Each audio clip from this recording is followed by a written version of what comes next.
A chuva caía como lâminas afiadas sobre as ruas estreitas de Lisboa, e João corria sem rumo, o coração batendo como um tambor de guerra em seu peito. Aos 17 anos, ele havia fugido de casa em uma manhã impulsiva, deixando para trás a pacata vila de Sintra e os olhares acusadores da família que nunca entendeu sua essência.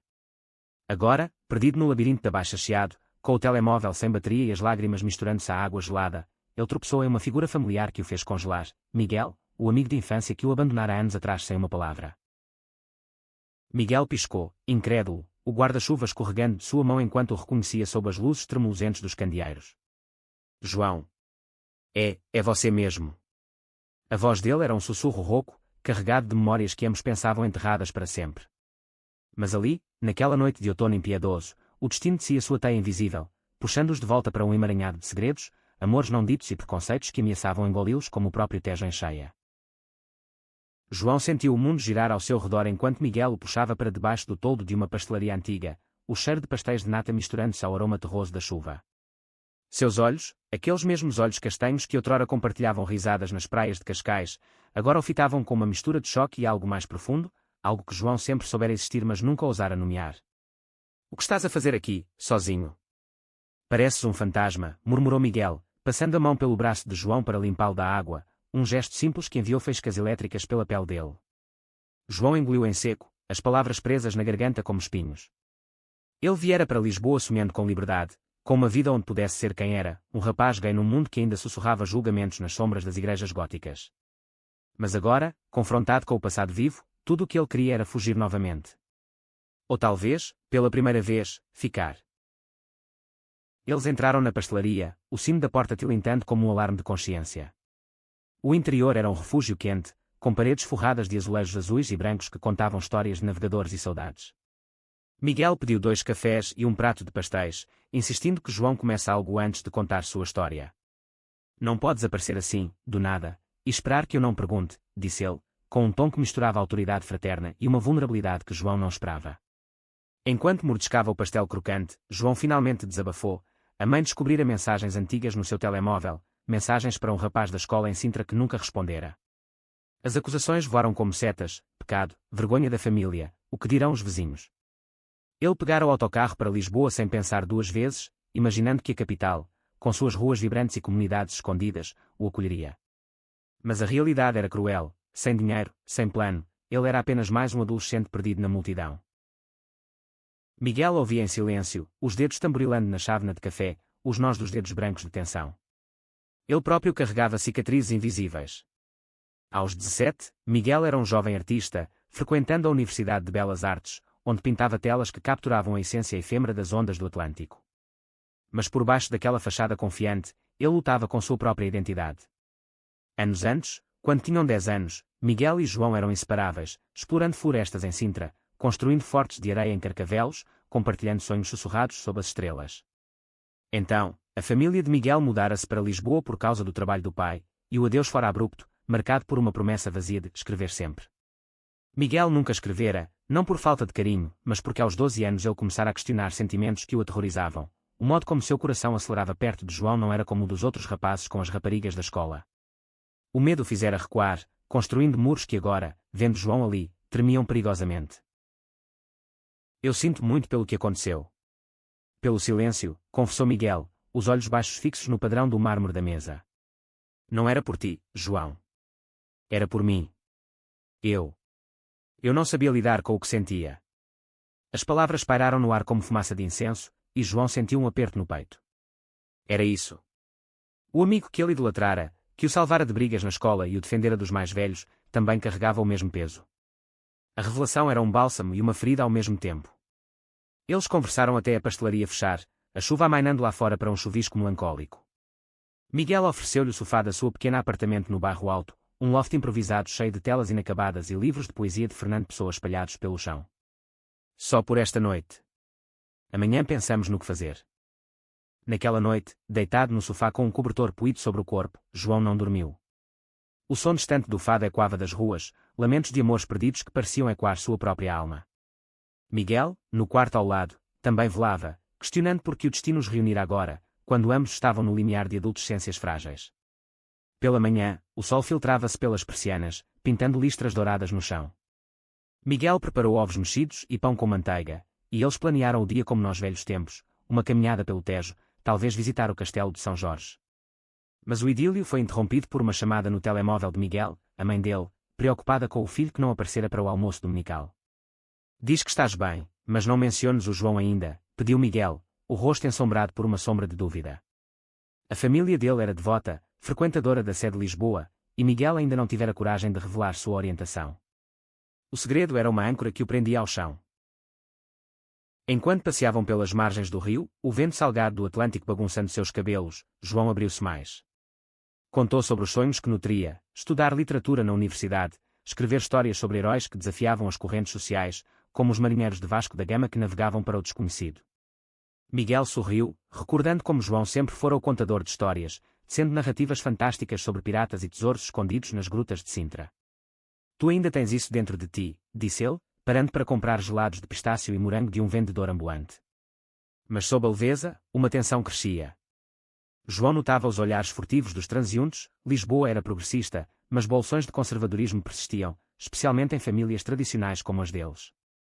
Quando um grupo de rapazes da idade deles passou, rindo alto e trocando piadas grosseiras sobre viadinhos da cidade, João encolheu-se instintivamente. Miguel, no entanto, endireitou os ombros e murmurou: ignora-os. Eles não sabem o que é força de verdade. O dia prosseguiu com visitas ao mercado da Ribeira, onde provaram queijos de Serra da Estrela e vinhos verdes frescos, rindo como se os anos não tivessem passado. Mas à tarde, enquanto subiam as escadarias íngremes do bairro alto, o passado irrompeu como uma onda. João avistou uma figura conhecida no café da esquina, o primo de Miguel, o mesmo que anos antes espalhara boatos na vila sobre amiguinhos estranhos demais. O homem, agora com 30 anos e uma aliança no dedo, aproximou-se com um sorriso falso. Miguel. Que surpresa! E quem é este? Um amigo novo. O tom era inócuo, mas os olhos dardejavam com suspeita. Miguel apresentou João como um velho conhecido de Sintra, mas o primo insistiu em sentar-se, bombardeando-os com perguntas sobre família e planos futuros. A conversa virou um campo minado. Ainda vives com os teus? A tua mãe deve estar preocupada com essas influências da cidade grande. João sentiu o estômago revirar, e Miguel, pela primeira vez, defendeu abertamente: ele é como um irmão para mim.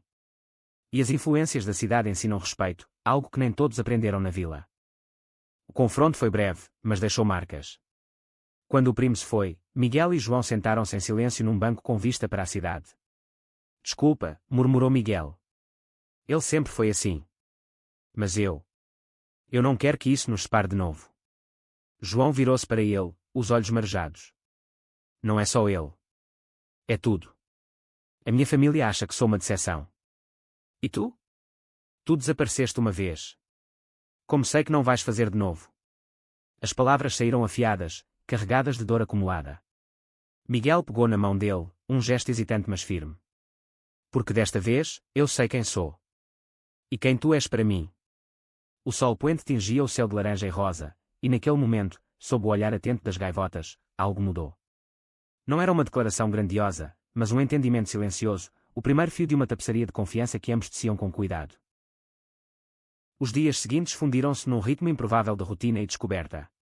João ficou no apartamento de Miguel, ajudando com as tarefas da universidade, corrigindo rascunhos de ensaios sobre arte renascentista, enquanto Miguel o incentivava a inscrever-se num curso preparatório gratuito na Biblioteca Municipal. Eles exploravam Lisboa como conspiradores, subiam ao mirador da Senhora do Monte para ver o amanhecer, perdiam-se nas livrarias da Rua Garrett, onde João devorava volumes de José Saramago, sonhando com narrativas que capturassem a essência da marginalização que era na literatura portuguesa. Miguel pintava retratos de João à luz da janela, capturando a curva suave de seu queixo, o brilho vulnerável em seus olhos, não como um modelo, mas como uma musa que despertava cores vivas em sua paleta. Mas a idílio era frágil, ameaçado por sombras externas. A mãe de João ligara para o telemóvel de Miguel, que João recarregara em segredo, deixando mensagens vozes trêmulas: volta para casa, filho. Podemos resolver isto como família. Não é tarde para mudar. Cada chamada era um lembrete do abismo entre o amor condicional dos pais e a aceitação incondicional que João ansiava. Miguel, por sua vez, enfrentava pressões próprias. O pai, um engenheiro conservador, descobrira uma tela inacabada no estúdio, um estudo abstrato de dois corpos entrelaçados, inspirado em memórias de praia com João, e confrontaram numa janta familiar. Isso é arte ou confusão mental? Pensa no teu futuro, rapaz.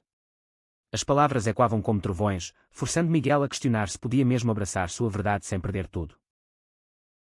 Um fim de semana, eles decidiram escapar para as praias de Cascais, revivendo a infância.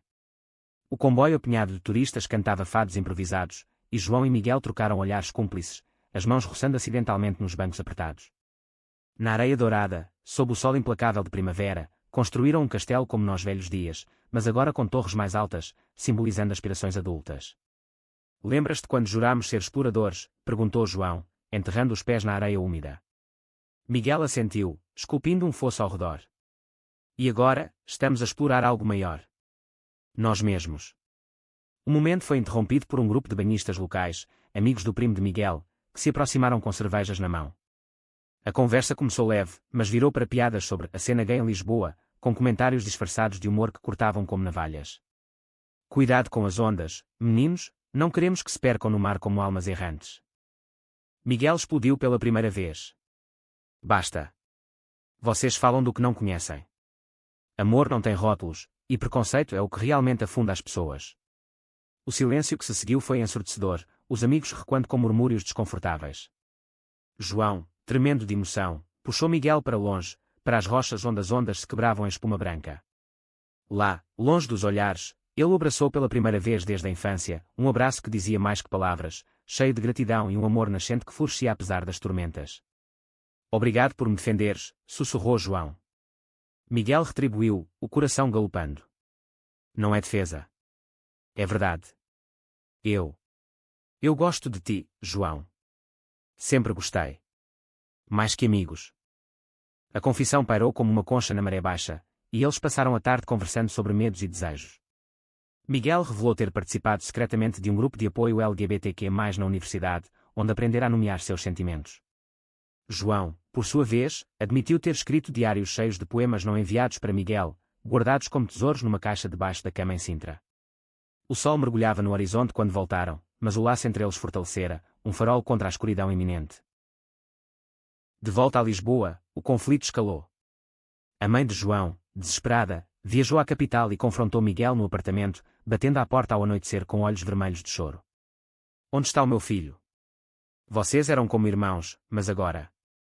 Eu sei o que se passa. Ele está confuso por tua causa. As acusações voaram, e quando os medos arraigados na tradição católica portuguesa, onde o amor que era ainda era visto como uma aberração.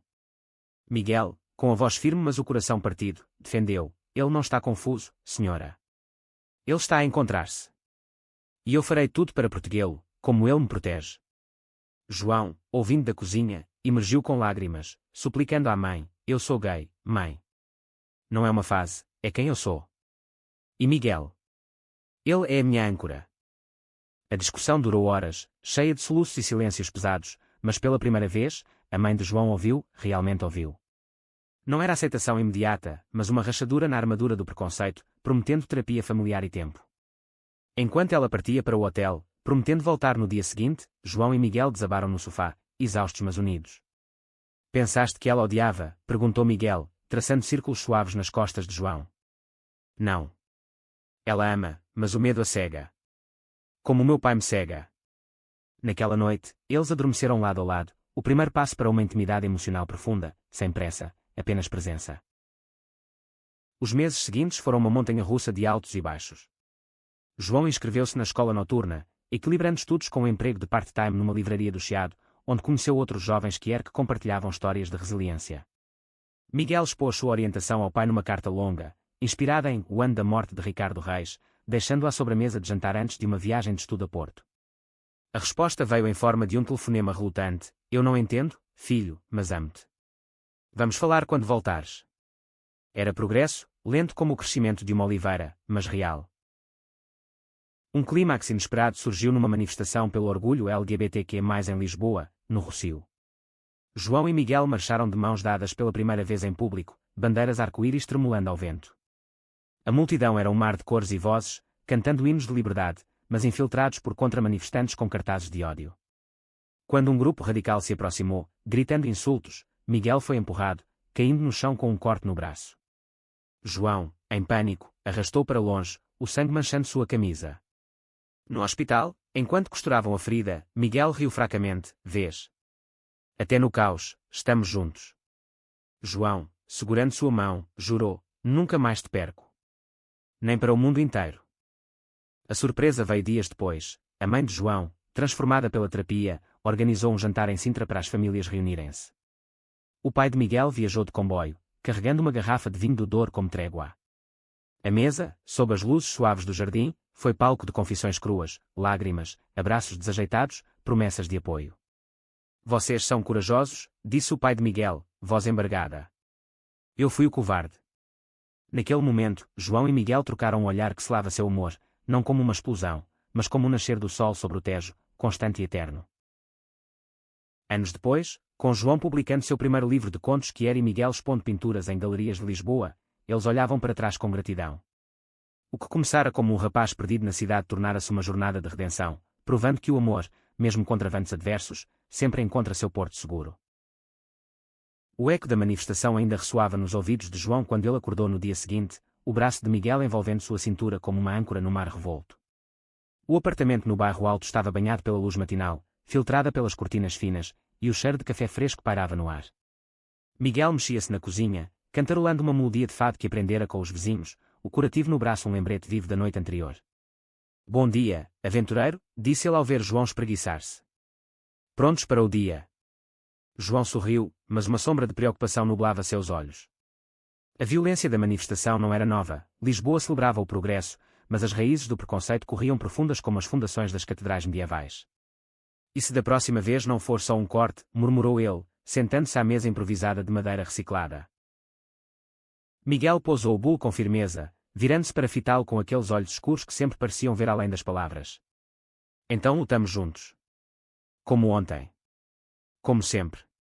Era simples, mas poderoso, um mantra que eles repetiam nas noites em que o mundo parecia conspirar contra eles. Depois do café, decidiram um passeio leve pelo Jardim Botânico, um oásis verde no coração da cidade onde podiam respirar sem o peso dos olhares. Caminhando de braços dados, um gesto agora habitual, mas ainda carregado de eletricidade, conversaram sobre o futuro. João sonhava em expandir seu blog literário, um espaço online onde contava histórias de jovens que era em Portugal, inspirado nas narrativas de Sofia de Melo Brainer. Miguel, por sua vez, preparava-se para uma residência artística em Évora, onde pintaria murais sobre identidade e herança cultural. Mas o idílio foi interrompido por uma mensagem inesperada no telemóvel de João. Era de um número desconhecido, com uma foto granulada da manifestação, mostrando Miguel no chão e João a ajudá-lo, legendada com palavras venenosas: vergonha para Lisboa. Arrependam-se ou sofram. O estômago de João revirou, era do grupo radical que eles haviam confrontado. Miguel, ao ver a imagem, apertou os punhos. Ignora. São cobardes que se escondem atrás de ecrãs. Mas João não conseguia. O medo, esse velho companheiro, sussurrava dúvidas, e se isso escalasse para algo pior? E se arrastasse as famílias de volta ao abismo? Eles passaram o resto do dia em silêncio relativo, colhendo folhas secas no jardim como se fossem talismãs contra o mal. À noite, o apartamento transformou-se num casulo de conforto. Miguel acendeu velas aromáticas de lavanda, e eles prepararam uma janta simples, bacalhau à brás, receita da avó de Miguel, com ovos e batatas palha crocantes. Enquanto comiam à luz tremulosente, João abriu-se sobre suas inseguranças mais profundas. Às vezes, sinto que sou uma carga para ti. Que o meu ser assim complica tudo. Miguel largou o garfo, inclinando-se sobre a mesa. Tu não és uma carga, João. És a luz que me guia. Lembras-te da primeira vez que nos beijamos, naquela praia em Cascais? Não foi um erro. Foi o começo. O beijo deles, semanas antes, fora tímido, um roçar de lábios sob a lua cheia, selando meses de tensão acumulada. Agora, recordá-lo trazia um calor que dissipava as sombras. Mas o destino, caprichoso como as marés do Atlântico, tinha mais reviravoltas. Na semana seguinte, durante uma aula de Miguel na universidade, um professor conservador, um homem idoso com bigode grisalho e teorias antiquadas sobre decadência moral na arte moderna, descobriu o blog de João através de um link partilhado nas redes. No final da aula, ele confrontou Miguel em particular: ouvi que o teu amigo promove agendas destrutivas. Isso afeta o teu trabalho aqui. As palavras foram um soco no estômago, e Miguel, pela primeira vez, sentiu o peso da homofobia institucionalizada nas paredes de mármore da academia. Ele saiu da sala tremendo, ligando para João imediatamente. Eles estão a tentar nos separar de novo. Mas não vão conseguir. João, trabalhando na livraria, largou tudo e encontrou-o num café próximo, o mesmo onde se reencontraram meses antes. Lá, entre o vapor dos expressos, tramaram um plano. Miguel escreveria um ensaio para o jornal universitário, defendendo a arte queer como pilar da criatividade portuguesa, citando essa de Queiroz e as sutilezas homoeróticas em Os Maias. João contribuiria com um excerto de seu blog, transformando ameaça em oportunidade. O ensaio, publicado dias depois, gerou um furor, debates acesos nos corredores, petições de apoio de colegas progressistas, e até uma entrevista num podcast local sobre direitos LGBTQ+ em Portugal. Foi um triunfo, mas custoso. O professor retaliou com uma nota baixa num projeto, forçando Miguel a apelar ao decano. Enquanto isso, as famílias evoluíam em paralelo. A mãe de João, agora voluntária numa associação de pais de jovens que era em Sintra, enviou uma carta manuscrita: "Estou a aprender, filho. O amor não julga, ele cura." O pai de Miguel, após uma conversa franca em Porto, convidou-os para um fim de semana na casa de família no Alentejo, prometendo conhecer o rapaz que faz o meu filho sorrir. A viagem foi tensa no início, estradas poeirentas ladeadas por sobreiros centenários, o carro cheio de silêncios desconfortáveis, mas à volta da fogueira, com vinhos tintos e histórias de infância, laços formaram-se. O pai de Miguel, com voz rouca de emoção, admitiu: "Eu fui rígido porque temi perder-te para um mundo que não entendo. Mas vejo agora que o amor verdadeiro é o que te fortalece."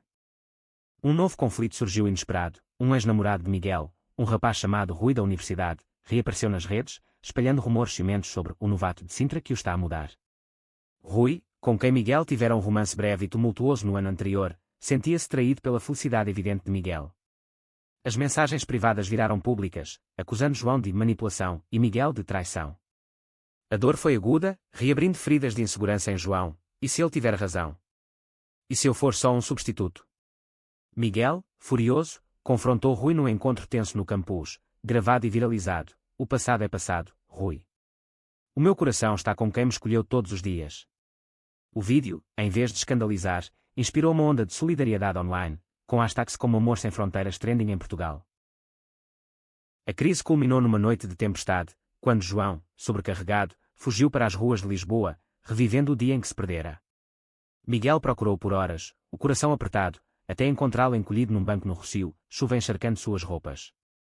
"Não fujas de mim", implorou Miguel, ajoelhando-se na poça. "Tu és o meu lar, João. Sem ti, estou perdido." O abraço sob a tempestade foi catártico, lavando dúvidas como a água os purificava. De volta ao apartamento, enrolados em cobertores, prometeram comunicação aberta, terapia de casal para navegar as turbulentas águas da juventude queer. Com o tempo, Rui pediu desculpas publicamente, e a comunidade da universidade integrou-os mais, com um clube de arte queer florescendo sob a liderança de Miguel. João publicou seu primeiro conto numa revista literária, Reencontro no Tejo, uma alegoria semi-autobiográfica que tocou corações. As famílias, agora aliadas, planearam uma viagem conjunta a Óbidos, a vila literária, onde leram poemas uns para os outros sob as muralhas medievais. O amor de João e Miguel, forjado no fogo das adversidades, brilhava como o sol português, resiliente, radiante, eterno. O verão chegou a Lisboa como uma amante ardente, com céus azuis intermináveis e o ar carregado do perfume de jasmins nas varandas do Alfama. João e Miguel, agora inseparáveis como as gêmeas torres do Mosteiro dos Jerónimos, mergulharam na estação com uma fome voraz por vida. João equilibrava turnos na livraria com workshops de escrita criativa num centro comunitário LGBTQ+, no Príncipe Real, onde jovens como ele partilhavam versos crus sobre identidade e desejo. Miguel, com sua residência em Évora adiada por um contrato de ilustração para um livro infantil sobre diversidade, passava dias no estúdio, pincel em punho, capturando a essência de casais que eram paisagens portuguesas, praias de Sagres, vinhas do Douro, ruas de Coimbra. Mas sob a superfície idílica, tensões fermentavam. Um convite para o casamento do primo de Miguel, o mesmo que outrora espalhara boatos, chegou pelo correio, um envelope creme com caligrafia floreada que caiu como uma granada no apartamento. "Eles querem que venhamos como amigos da família", leu Miguel em voz alta, o tom amargo. João, folheando as páginas de um romance de Miyakoto, ergueu os olhos. "Vamos. Ou usamos como desculpa para uma escapadela a Faro?" A decisão pesava. Ir significaria enfrentar o clã conservador de Miguel de frente, expor seu relacionamento ao escrutínio de tias devotas e tios bebedores de Porto que ainda sussurravam sobre modas estrangeiras. Após noites de debate, optaram pelo confronto. "É tempo de mostrar que o amor nosso é tão válido como o deles", declarou João, com uma determinação que lembrava os heróis de Camões navegando oceanos hostis. Prepararam-se meticulosamente. Miguel comprou um fato slim azul marinho que acentuava sua silhueta atlética, João optou por uma camisa branca impecável com gravata arco-íris sutil. A viagem de comboio para o Alentejo foi pontuada por risos nervosos e mãos entrelaçadas, mas ao chegarem à herdade rústica, o ar mudou. A recepção era um mar de rostos familiares, mas hostis, sorrisos tensos, abraços curtos, olhares que dardejavam como flechas. O primo, noivo radiante com smoking preto, aproximou-se com uma taça de champanhe. Bem-vindos. Miguel, ouvi dizer que estás a fazer sucesso com essas pinturas modernas. O tom era condescendente, e quando viu as mãos de João e Miguel unidas, uma sombra cruzou seu rosto. Durante o cocktail, sussurros circularam: é o namorado. Que escândalo! A mãe de Miguel, sempre a pacificadora, puxou-os de lado. Sejam discretos, meninos. Pelo bem da família. Mas João, sentindo o baile subir, recusou-se. Quando a dança começou, ele estendeu a mão para Miguel. Dança comigo. Sob os arcos de luzes penduradas em oliveiras antigas, eles valsaram, não um tango dramático, mas um giro suave, olhos fixos um no outro, ignorando os murmúrios. Foi um ato de rebelião silenciosa, e surpreendentemente, alguns primos mais jovens aplaudiram, quebrando o gelo. O clímax veio no discurso do noivo, quando ele brincou sobre manter as tradições portuguesas vivas, sem essas confusões modernas. Miguel, impulsionado por um fogo interior, pediu a palavra. O microfone tremeu em sua mão enquanto ele falava: tradições verdadeiras são sobre amor, não sobre exclusão. Hoje, celebro o meu primo, mas também o homem ao meu lado, João, que me ensina diariamente o que significa ser inteiro. O salão congelou, depois explodiu em aplausos mistos com vaias. O pai do noivo, tio de Miguel, levantou-se furioso, mas a mãe dele interveio, lágrimas nos olhos: deixa-os em paz. O amor é o que nos une. A noite terminou em caos controlado, abraços reconciliadores, saídas abruptas, mas para João e Miguel, foi vitorioso. No comboio de regresso, sob estrelas piscando, Miguel sussurrou: obrigado por me dares coragem. De volta à rotina, um novo capítulo desabrochou. João recebeu uma bolsa para um curso de verão em literatura queer na Universidade de Coimbra, uma oportunidade que o aterrorizava e excitava. Vou sozinho por 2 semanas. Consegues lidar? Perguntou a Miguel, embalando-o no abraço. Miguel assentiu, mas o ciúme, esse monstro sutil, roía-o por dentro. Durante a ausência de João, ele mergulhou no trabalho, mas noites vazias levavam a chamadas tardias, vozes sussurradas sobre saudades e medos de distância. Em Coimbra, João explorava a cidade dos estudantes, com suas serenatas e bibliotecas joaninas, mas sentia o vazio sem Miguel. Uma noite, num bar de fado, conheceu um escritor mais velho, mentor do curso, que furtou abertamente. Tens um brilho único, rapaz. Alguém especial te espera em Lisboa. João recusou com graça, mas o incidente plantou sementes de dúvida: era fiel por amor ou por medo de solidão? A surpresa veio numa visita surpresa de Miguel a meio do curso. Ele apareceu à porta do dormitório com uma mala de fim de semana e um buquê de flores silvestres colhidas no caminho. Não aguentei mais. Coimbra sentia como Portugal sem o mar. Os dias que se seguiram foram mágicos: passeios pelo Mondego, piqueniques em parques sombreados, discussões acaloradas sobre poesia de Antero de Quental. Mas o mentor, notando a química deles, convidou-os para um jantar privado, onde partilhou sua própria história, casado com um homem por décadas, apesar de uma sociedade que os forçara ao armário. O amor que era em Portugal é como o fado, melancólico, mas indestrutível, disse ele, erguendo uma taça. A conversa fortaleceu-os, dissipando inseguranças. Contudo, o regresso a Lisboa trouxe uma reviravolta amarga. O blog de João, agora popular, atraiu a atenção de um jornalista sensacionalista de um tabloide conservador, que publicou um artigo difamatório: adolescentes pervertem a juventude portuguesa, a história de um rapaz de Sintra. As acusações eram veladas, mas cortantes, insinuando promiscuidade, influência estrangeira. A livraria, onde João trabalhava, recebeu chamadas anónimas de boicote, e a mãe dele, recém-convertida à causa, defendeu-o publicamente numa entrevista local. Miguel, em fúria, organizou uma contra-campanha nas redes, com artistas aliados criando murais de apoio em paredes do Chiado. O ponto de ruptura veio quando João confrontou o jornalista num café público, gravado por um aliado. Escreves veneno porque não conheces a verdade. Nós somos famílias, sonhos, lutas, não monstros. O vídeo viralizou, transformando a narrativa, e o tabloide retratou-se dias depois. Exaustos, João e Miguel refugiaram-se numa escapadela à Sintra, revivendo raízes na Quinta da Regaleira, com seus túneis iniciáticos simbolizando suas jornadas internas. Lá, sob a cruz invertida do poço, juraram lealdade eterna. Tu és o meu labirinto e a minha saída, disse João. o amor deles, testado pelo fogo midiático, emergiu mais forte, uma tapeçaria tecida com fios de resiliência portuguesa. Enquanto o outono tingia as folhas de castanho, eles celebraram o primeiro aniversário do reencontro com um piquenique no Tejo, prometendo mais aventuras. O mundo ainda rugia, mas juntos, eram invencíveis. O vento de novembro uivava pelas ruelas de Lisboa como um lamento de almas antigas, e João sentia-o ecoar em sua própria alma inquieta. Após o escândalo do tabloide, a cidade parecera um pouco mais acolhedora, vizinhos acenavam com sorrisos genuínos, colegas da livraria ofereciam cafés grátis, mas as cicatrizes internas demoravam a sarar. Miguel, sempre o pilar, sugerira uma pausa, uma viagem de comboio para o norte, até à Serra da Estrela, onde o ar puro e as trilhas nevadas poderiam limpar as nuvens de dúvida. Precisamos de neve para nos lembrar que nem tudo é caos urbano, brincou ele, embalando as mochilas com queijos da região e garrafas térmicas de chá de ervas.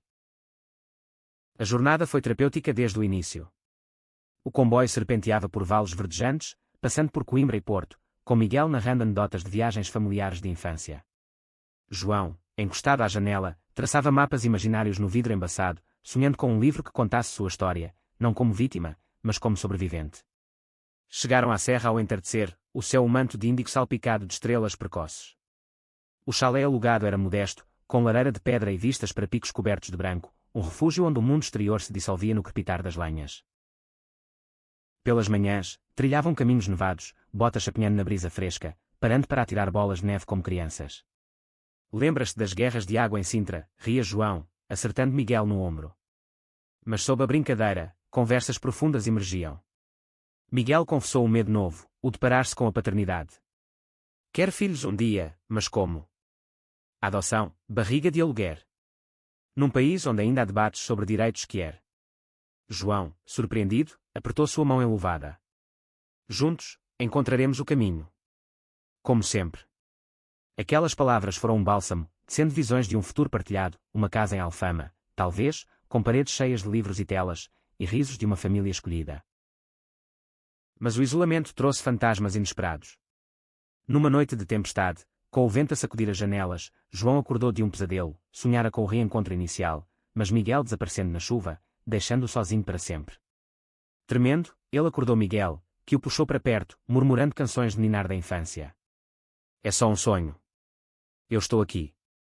A vulnerabilidade levou a uma conversa até o amanhecer sobre traumas passados, o bullying que João sofrera na escola de Sintra, apelidos como viado e quando nos corredores, as noites solitárias de Miguel, questionando sua fé católica enquanto rezava por normalidade.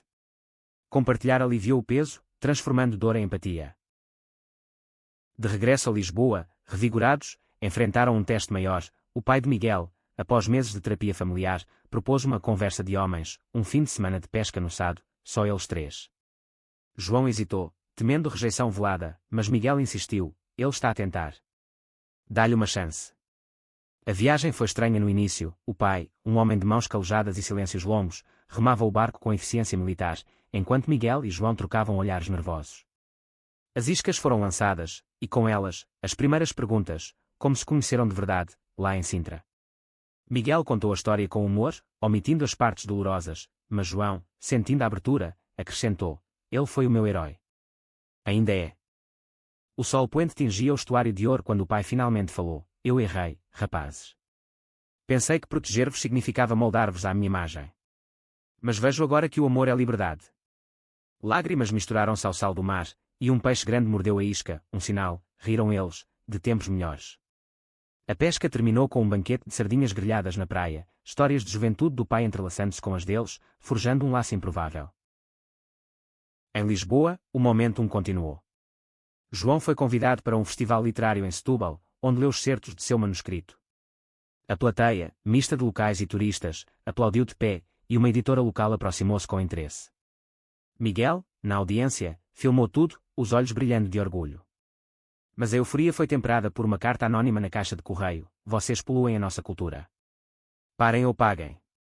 O tom era vago, mas o envelope cheirava a ameaça, e quando o incidente da manifestação. A polícia foi chamada, mas sem pistas, só promessas de vigilância. O medo instalou-se como uma névoa, fazendo-os questionar a visibilidade. Devemos esconder-nos de novo? Perguntou João numa noite chuvosa, enrolado no sofá. Miguel abanou a cabeça. Não. Esconder é morrer aos poucos. Vamos contra-atacar com arte. Juntos, organizaram uma exposição pop-up no Bairro Alto, Amores Invisíveis, com pinturas de Miguel e textos de João, convidando a comunidade que era para contribuições. O evento foi um sucesso, filas na rua, cobertura em jornais progressistas, até um cameo de um cantor de fado aliado. Mas na abertura, um intruso, um homem de meia-idade com olhos fanáticos, arremessou tinta vermelha numa tela, gritando pecado. O caos durou minutos, mas a multidão uniu-se, protegendo as obras, e a polícia arrastou-o para fora. O incidente abalou-os, levando a uma semana de reavaliação. Viajaram para a Madeira, ilha de verdes exuberantes e levadas sinuosas, onde caminharam em silêncio, processando. No mirador com vista para o Atlântico infinito, João propôs: casemo-nos. Não agora, mas um dia. Para mostrar ao mundo que somos para sempre. Miguel, emocionado, aceitou com um beijo salgado pelo vento. O regresso trouxe clareza, denunciaram a ameaça à Associação de Direitos Humanos, ganhando aliados legais. Enquanto o inverno se instalava, com luzes de Natal piscando nas ruas, João e Miguel celebraram pequenas vitórias, um contrato editorial para João, uma bolsa para Miguel em Itália. O amor deles, como o vinho do Porto, envelhecera bem, doce e robusto contra as tempestades. O ano novo irrompeu em Lisboa com fogos que pintavam o céu de prata e ouro, e quando as explosões internas que João e Miguel ainda sentiam. Após a exposição, a cidade parecera abraçá-los mais, convites para painéis sobre diversidade, mensagens de apoio de estranhos, mas o cansaço acumulado pesava como chumbo. João, agora com o manuscrito quase pronto, passava noites em claro revisando capítulos, questionando se sua voz era autêntica o suficiente para representar a diáspora que era portuguesa. Miguel, preparando-se para a bolsa em Florença, embalava telas com cuidado, mas o adeus iminente, 3 meses na Itália, lançava uma sombra sobre sua felicidade. Como vamos sobreviver à distância? Perguntou João numa manhã de janeiro, enquanto partilhavam croissants na varanda, o teste congelado em tons de cinza lá embaixo. Miguel sorriu, traçando o contorno do rosto dele com o dedo. Com chamadas diárias, cartas à moda antiga, e a certeza de que o amor não conhece fronteiras. Lembra-te de Camões, amor é fogo que arde sem se ver. As palavras reconfortaram, mas o medo de recaídas, de solidão levando a dúvidas, pairava. Para mitigar, planearam visitas. João voaria para Roma em maio, e Miguel traria de volta histórias de renascentistas que era como Leonardo, cujos códigos escondidos inspiravam sua arte. O adeus no aeroporto foi agridoce, abraços prolongados, promessas sussurradas, um colar de prata com um pingente de âncora que Miguel deu a João como talismã. Para te lembrar que sou teu porto. Sozinho no apartamento, João mergulhou no trabalho, mas as noites eram longas, preenchidas por fados melancólicos nos giradiscos e diários que vertiam saudades. Uma carta chegou de Florença: aqui, sob o Duomo, penso em ti a cada afresco. O David de Michelangelo tem o teu olhar desafiador. Respostas voavam como pombos, descendo uma ponte sobre os Alpes. Em Lisboa, oportunidades floresceram. João foi promovido na livraria a gerente assistente, supervisionando um clube de leitura que atraía dezenas. Mas um conflito surgiu com um cliente habitual, um idoso conservador que reclamava dos livros inapropriados, na montra, títulos como O Nome da Rosa, reinterpretados através de lentes LGBTQ+. A discussão escalou para um incidente público, com o homem gritando: isso corrompe a nossa herança, atraindo olhares curiosos. João, com voz firme, respondeu: a herança portuguesa é de exploração e descoberta, não de medo. Estes livros celebram amores como o de António e os seus, invisíveis mas reais. O episódio viralizou localmente, dividindo opiniões, mas solidificando a reputação de João como voz emergente. Enquanto isso, em Florença, Miguel enfrentava seus demónios. A cidade, com sua beleza opressiva, despertava inseguranças. Num ateliê partilhado, um colega italiano flertava abertamente, testando os limites da lealdade de Miguel. Tu és comprometido, mas a vida é curta, provocava ele. Miguel resistiu, mas a tentação, misturada à solidão, levou a uma chamada noturna para João, cheia de confissões: sinto-me fraco às vezes. Como se a distância nos testasse. João, do outro lado do mar, sentiu o coração apertar, mas respondeu com graça: confia em nós. Eu confio em ti. A crise passou, fortalecendo-os, e Miguel canalizou a energia no mural sobre Amores Transatlânticos, exposto numa galeria secundária. Uma surpresa veio em março. A mãe de João, agora ativista, organizou um retiro familiar em Aveiro, convidando Miguel via videochamada. Venha quando puder, rapaz. Quero conhecer o homem que conquistou o coração do meu filho. Miguel, tocado, ajustou o calendário para uma visita curta. O retiro, com canais serenos e barcos moliceiros, foi curativo, conversas à beira-rio sobre perdão, com a mãe admitindo suas falhas passadas. Eu via o teu brilho, João, mas o medo de julgamento cegou-me. Lágrimas fluíram, e laços refugiaram-se como vidro de murano. O clímax da separação veio numa carta de despedida simbólica que Miguel enviou antes do regresso, um pacote com desenhos de locais italianos, cada um anotado com memórias deles, a ponte vestiu como um reencontro na chuva. João, ao abri-lo, chorou de alegria, respondendo com um capítulo inédito do livro, dedicado a ele. O reencontro no aeroporto de Lisboa foi cinematográfico, Miguel emergindo da multidão com uma rosa vermelha, João correndo para os seus braços, o mundo desfocando num beijo que dizia: voltei para casa. Com Miguel de volta, mergulharam em projetos conjuntos, um podcast sobre arte e literatura que era, gravado no apartamento, com convidados de todo Portugal. Mas uma reviravolta veio do passado. Rui, o ex de Miguel, contactou-os, arrependido, propondo uma colaboração num documentário sobre resiliência LGBTQ+. Inicialmente desconfiados, aceitaram após uma conversa franca, Rui revelar a sua própria jornada de aceitação, após terapia. O projeto uniu-os inesperadamente, transformando rivalidade em aliança. Enquanto primavera desabrochava, com jacarandás roxos forrando as ruas, João e Miguel enfrentaram uma perda, o falecimento da avó de Miguel, uma mulher que secretamente apoiara sua orientação através de cartas codificadas. No funeral em Évora, entre vinhas florescidas, eles honraram-na com uma leitura de poema, prometendo viver autenticamente.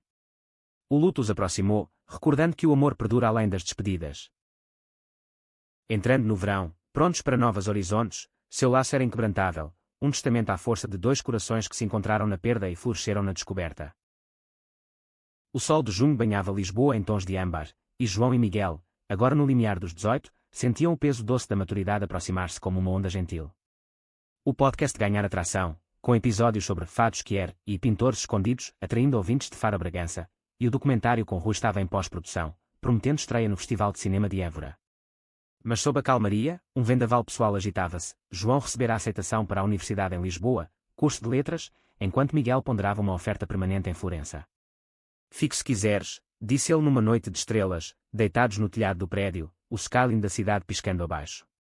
João, traçando constelações com o dedo, respondeu: vai. O nosso amor não é prisão, é asas. A decisão liberou-os, mas trouxe melancolia. Para celebrar, planearam uma road trip pela costa vicentina, de Sagres ou de Seixo, com o carro alugado cheio de playlists de Amália Rodrigues e lanches de pastéis de nata.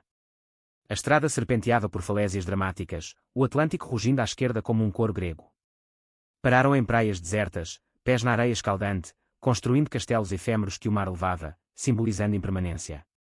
Como nós, se não lutarmos, brincou João, mas Miguel, sério, enterrou uma concha como âncora. Conversas fluíram, sobre casamento, um dia, numa cerimónia simples no cartório com famílias e amigos, sobre filhos, adotando uma criança de um orfanato alentejano, sobre legados, João escrevendo e Miguel pintando narrativas que eram para gerações futuras. Um contratempo veio em Lagos, o carro avariou numa estrada secundária, forçando-os a pernoitar num hostel modesto. Lá, entre mochileiros internacionais, conheceram um casal lésbico de Espanha, cujas histórias de luta contra a ditadura franquista ecoavam as deles. O amor vence quando nos unimos, disse a mulher mais velha, partilhando vinho tinto. A noite virou sessão de contos, fortalecendo sua determinação. No dia seguinte, remendado o carro, continuaram, mas o incidente revelou uma surpresa, um bilhete escondido no porta-luvas, deixado pelo antigo proprietário, uma carta de amor de um marinheiro para seu companheiro, datada de 1940, encontrada no naufrágio. Guardo isto como relíquia, murmurou Miguel, prova de que somos parte de uma linhagem. De volta à capital, o passado irrompeu de novo. A mãe de João anunciou o regresso do pai dele de um exílio autoimposto no Brasil, após anos de negação.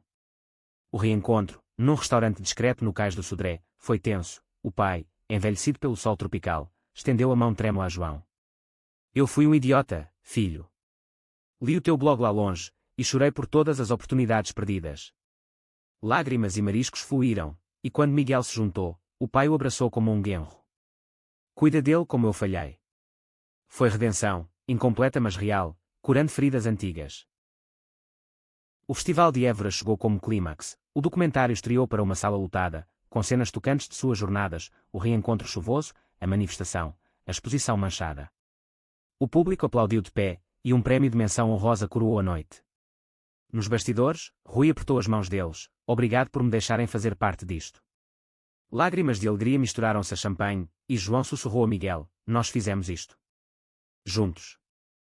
Mas o maior twist veio semanas depois. Durante uma limpeza no apartamento, João encontrou uma caixa antiga de Miguel, cheia de desenhos de infância, todos dele, com legendas como "O meu herói secreto".